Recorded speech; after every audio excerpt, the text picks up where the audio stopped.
What's up guys, it's Austin Black and this is part 3 of my vintage lens series where I take a few vintage lenses and use them hands-on for photo and video. This is one of my favorite videos that I make. It's just one of those things, it's kind of hard to always justify the costs of buying vintage lens after vintage lens. So I've got 3 and I'm really excited to test these out because these are 3 I've been wanting to try for a while. The first one is the Jupiter 9. This is a Russian lens. It's a Zeiss knockoff. A lot of people use it for photos and video, especially on mirrorless cameras. This thing gives you really nice results. The next one is the Pentax Super Takumar 50mm f1.4. This is another really common one. You can pick them up for a pretty decent price, and it's just a really nice 50. And then finally, the one I've been wanting to try for a while, it is the Canon 55 f1.2 FL lens. This thing is honestly my favorite vintage lens. I absolutely love this thing. So Kristen and I are gonna go to the Japanese gardens in Fort Worth and test these things out and see how they compare.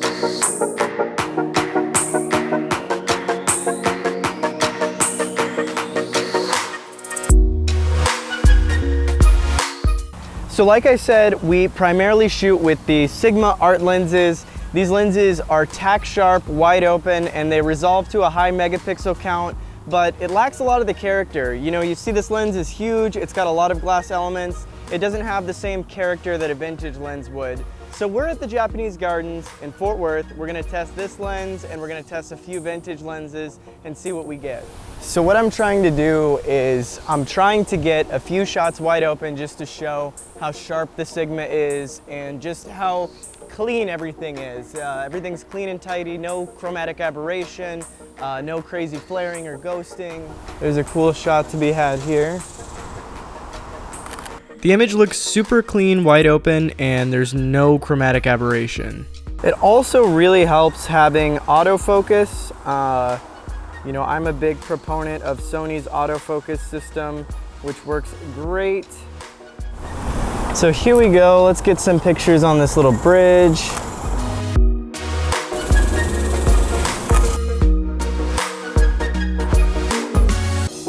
You really do buy these lenses to shoot wide open, especially for video. You can separate your subject from the background with almost no downsides.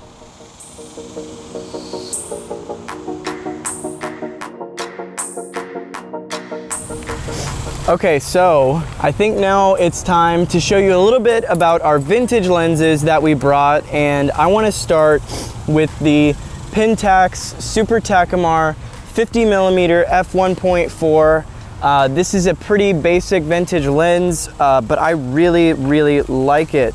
So you can see the difference in size and glass elements. This is a 24mm f1.4, this is a 50mm f1.4. So, you know, it's going to have fewer glass elements, and that means more character, more micro contrast. Let's check it out. So I guess we will start recording some video with this lens. And so we're wide open right now filming this, and honestly, from my back LCD, this is looking really nice. Razor thin depth of field. The focus mechanism is pretty smooth on this guy, so I really like this as an option for video. So we're seeing some chromatic aberration at 1.4, so if we just stop down a little bit, that should be mostly resolved.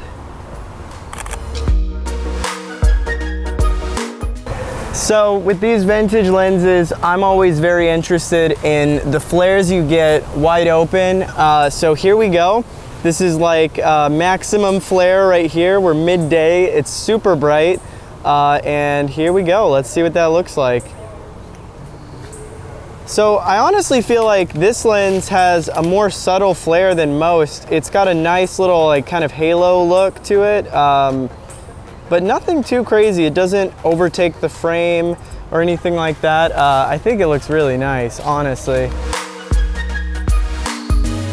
I love the way like there's a really like shallow depth of field. Like not even everything is in focus. Oh my God, dude. Oh my God, he's like looking right at me. His eye is even in focus. Yeah, let's take a portrait of Austin. Now rub your hands like a fly. Do you like that money thing? So yeah, in terms of 50 millimeters, we've tested the Canon 50 millimeter f1.4 FD lens, and I gotta say, I mean, they're pretty similar. So this just performs like any other vintage 50 millimeter f1.4, but I think you can get this one at a really affordable price, and the coatings in it just look really cool. I think it's a really nice lens, and you can get them good quality for like $100 or less, so well worth the investment for sure. So next we have the Jupiter 9. This is a legendary Russian lens, Zeiss knockoff like all the other ones. This lens is really, really cool. They're a little bit more expensive. These will run you closer to $200, but it is a 85 millimeter f2 lens, and it's got a lot of aperture blades, so you're going to have smooth, round bokeh even if you stop down. So my copy of this lens, the focus wheel is so stiff, it's very hard to get a good focus pull, but I'm trying. So yeah, this is really a legendary portrait lens. That's what you're really going to be getting your money's worth with out of this lens. It's really wonderful in terms of bokeh, in terms of character. I really love it. So pro tip is just to stop down a little bit. I know that seems counterproductive. We're used to modern lenses that are sharp wide open, but the art of shooting with vintage lenses is knowing when to stop down. So this lens has some really wild flares. You can see this little blue bubble that kind of looks like the front element of the lens. It also has a tendency to do these really interesting kind of light leaks. You can see right here. It gives you a really cool look, and you can really tell when somebody uses this lens. It just has a very unique character that's hard to miss.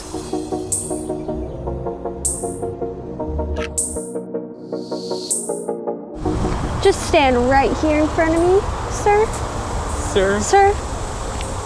Now, just trying to pull focus. Trying to pull focus. There we go. Oh my goodness.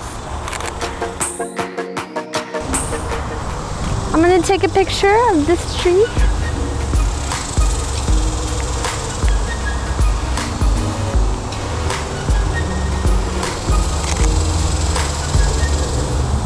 There we go. We'll take a nice portrait of my bag. Overall, I think the Jupiter 9 really lives up to the notoriety that it has in the filmmaking community and the photography community. It takes amazing, super clean looking portraits. It has great bokeh, even if you stop down. I think this is a wonderful lens to use for both photo and video. Not to mention, it looks awesome on the Sony cameras. Okay, so the next lens is my absolute favorite vintage lens, and it is the Canon 55mm f1.2. This is the FL mount, so this was originally a rangefinder lens, but it is basically the cheapest way you can get f1.2. It's like $160 to $200 on eBay, and it's well worth it. This is a great lens, and it looks amazing on the A7 III. The Canon 55 really is my go-to lens for video production. I take it with me on almost every shoot, and I love to bust it out if I want a little bit of a different look from the Sigmas. The bokeh you can create with this lens is amazing, and the flares really set it apart from the standard modern lens. So this lens, it does have some intense flaring, but I think it's my favorite in terms of character. It just looks really nice. It does kind of take over the frame a little bit, and you lose a little bit of contrast, but I don't know, I really think they're pleasing. Here's an example of a more direct flare.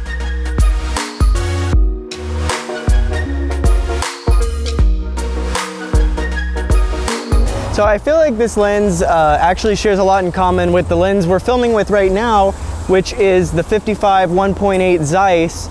just in terms of the focal length and just the character you get is really similar. Wide open and bright daylight like this though, you're going to get some chromatic aberration, and that's just something you're gonna have to deal with this lens. I'm really impressed with this lens for photos. It has great 3D pop.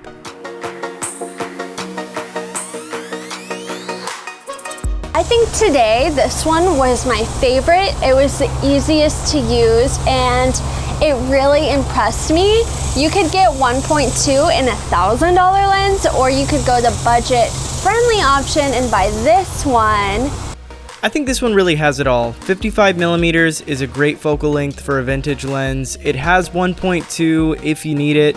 It's got great bokeh. You can stop it down for really sharp results. This is a professional lens from when it was designed, and I think the optics still really hold up today, and this is really my go-to vintage lens when I'm taking it on a shoot with me. We did one last comparison with these lenses. We took all three of these lenses along with the Zeiss 55 modern lens for Sony to a photo shoot that Kristen did, and you can see the differences in color and performance. I think that the Zeiss looks like the most professional image, but all of the other ones have a lot of character. Hope you enjoyed this video. Let me know if there's any other vintage lenses you'd like to see me test. I'm always looking for new ones.